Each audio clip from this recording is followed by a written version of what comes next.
She was pushing through the crowd when she first saw the sudden movement as the Horpos fell.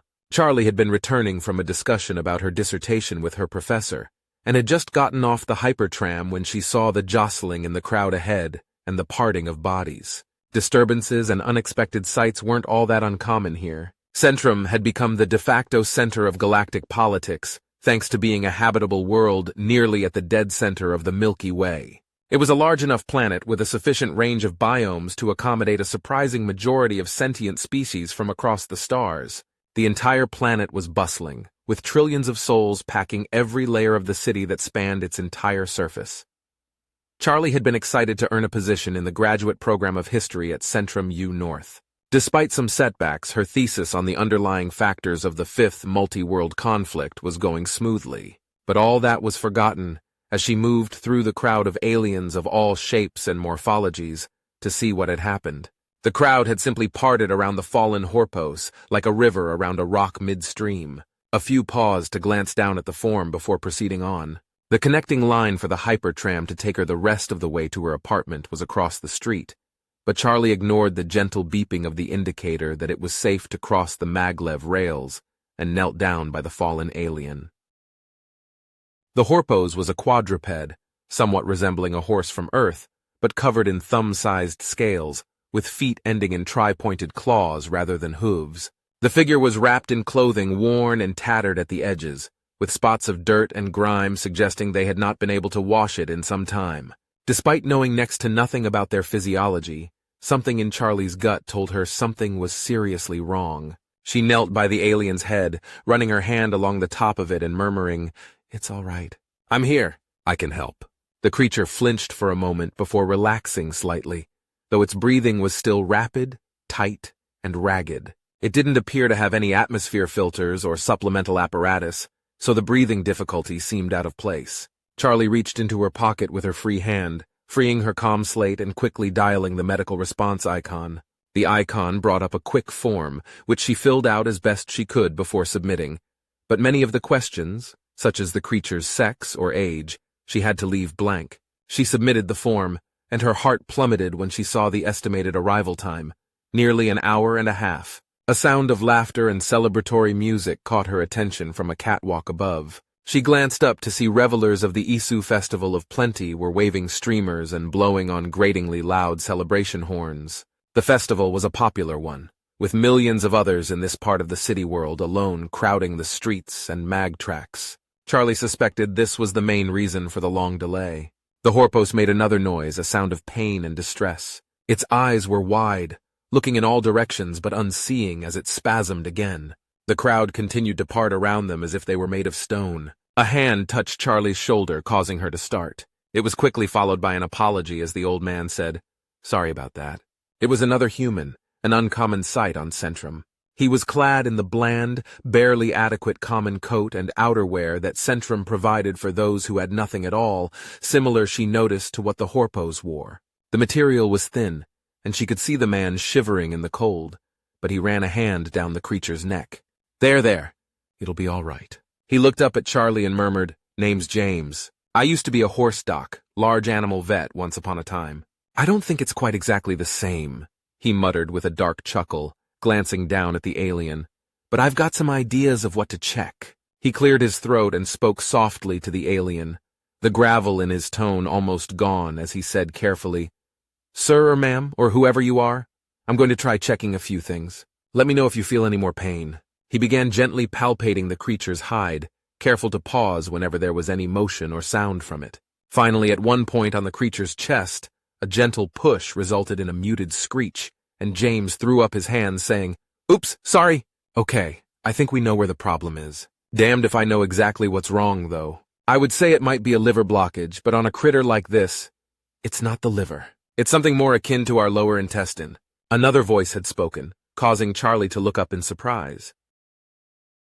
It was another human, this one a young adult in an expensive-looking gold-accented business suit, clearly passing through on their way to the economic district.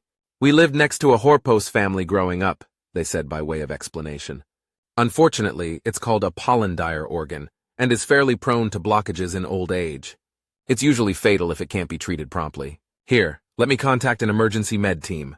Charlie chuckled bitterly. I already submitted a request. The wait time is over an hour. I think the festival traffic is gumming things up. The new arrival smiled, tapping a merchant crest band on their wrist. Yes, but we can have a private medical team here in half that time. The Horpos's breathing had become shallower, with great effort taken for each breath. As the business person knelt to help James massage the side of the blockage as best as they could, they murmured, My name's Morgan.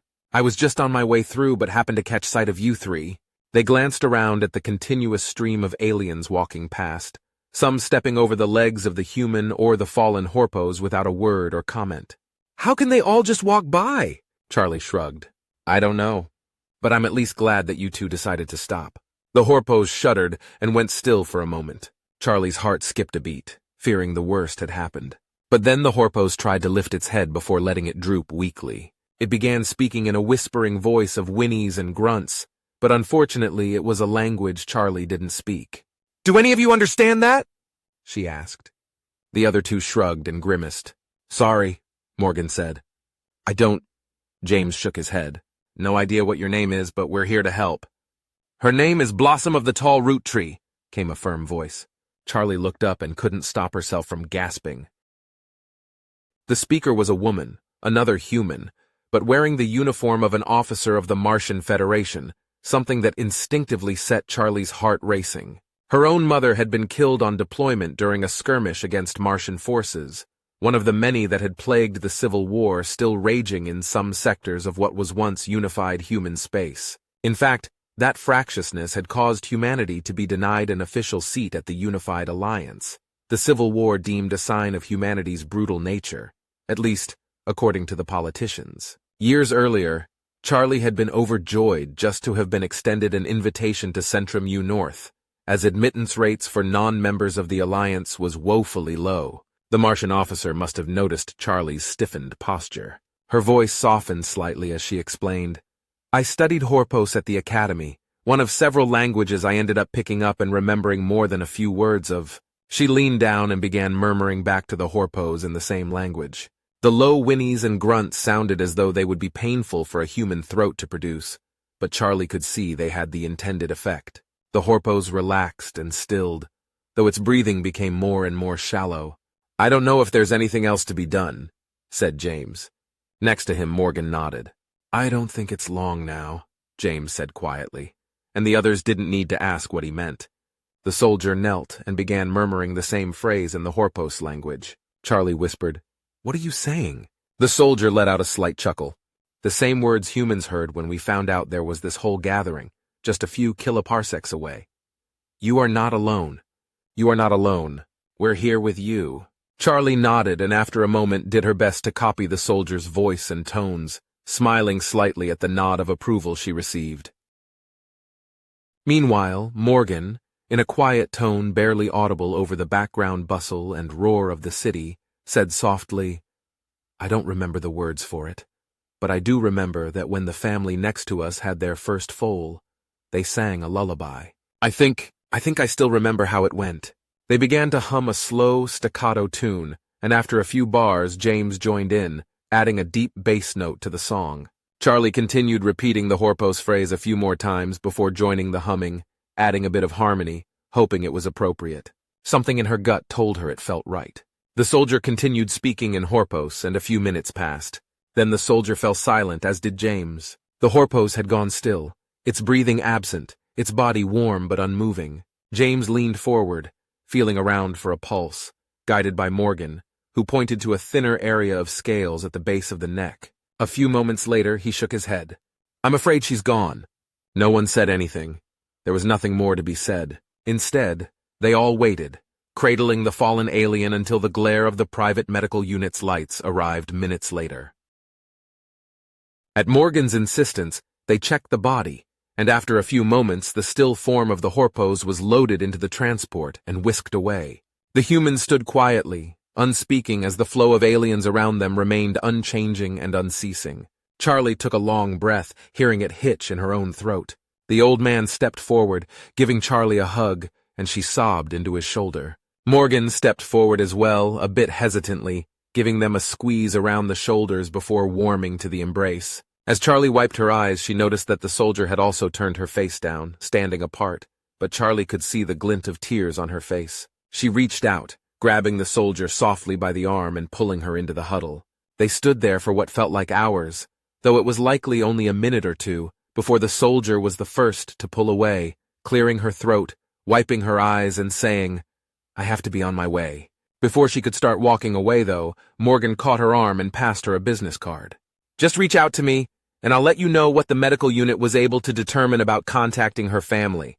The soldier nodded and looked at all of them before her gaze locked on Charlie. In her eyes, Charlie saw an echo of the same haunted sorrow she had glimpsed in her own mother years ago. The soldier said, "Thank you and I'm sorry," before striding away into the crowd. The rest of them dispersed, and Charlie made her late connection on the hypertram back to her apartment, still clutching Morgan's business card in her hand. She hoped that whoever the Horpos was, they knew that their final moments had been as comfortable as possible and in the presence of someone, anyone, who cared. Master Gunnery Sergeant Sonata adjusted her uniform, brushing off what she thought might be minuscule specks of dirt, before nodding to the generals flanking her. She felt woefully out of her depth, having been told that rather than serving as an advisor to the Martian delegation at Centrum, she had been requested to take part in some diplomatic proceedings that morning. Politics had never been her strength, but she wasn't one to disobey orders, so she marched alongside the officials who heavily outranked her as they entered the United Alliance Assembly Hall. The hall was vast, with thousands of seats and rows filled with beings of all shapes and morphologies. There was a constant quiet buzz, the murmur of hushed voices, respirators, and 1,000 other small pieces of electronics and equipment. The central discussion plinth ahead caught Sergeant Sonata's eye. While she was unsurprised to see the officials, diplomats she had learned were some of the heads of the Unified Alliance, what truly caught her attention was a species she had never seen on the platform before. It distracted her enough that she almost missed noticing the Nations of Earth delegation already standing there. The primary group in opposition to the Martians' successful bid for independence and freedom within the swath of human-controlled worlds. What captured Sonata's attention, though, was the new alien on the platform, a Horpos. The alien's skin had a somewhat different coloration from the one she had seen a few nights earlier, but it was still similar enough to surprise her. It was this Horpos who began the remarks. Gentle whinnies and growls were automatically translated by the hall's equipment, and Sonata heard the voice ring out clearly. "Once, our people roamed the grass and fields, and only knew each other, before we reached the stars and found so many others out there. But despite being surrounded by so many lives, so many species, we have felt the loss of our herd in our travels and dealings with the other races of the stars. But not 10 cycles previous, that changed. My grandmother passed away, taken to return to the infinite veldt. But she did not die alone. Despite being surrounded by thousands of other races and billions of other individuals, none of whom even knew her name, she did not die alone. Specifically, she did not die alone because a human was there, several of them, and they comforted her, regardless of their own needs, desires, or divisions, as she died. So we make this formal request now. With the Horpos endorsement, humanity should be given an equal seat in the Alliance. We believe that despite whatever may temporarily divide them, the Alliance as a whole will be strengthened by the compassion that unites them.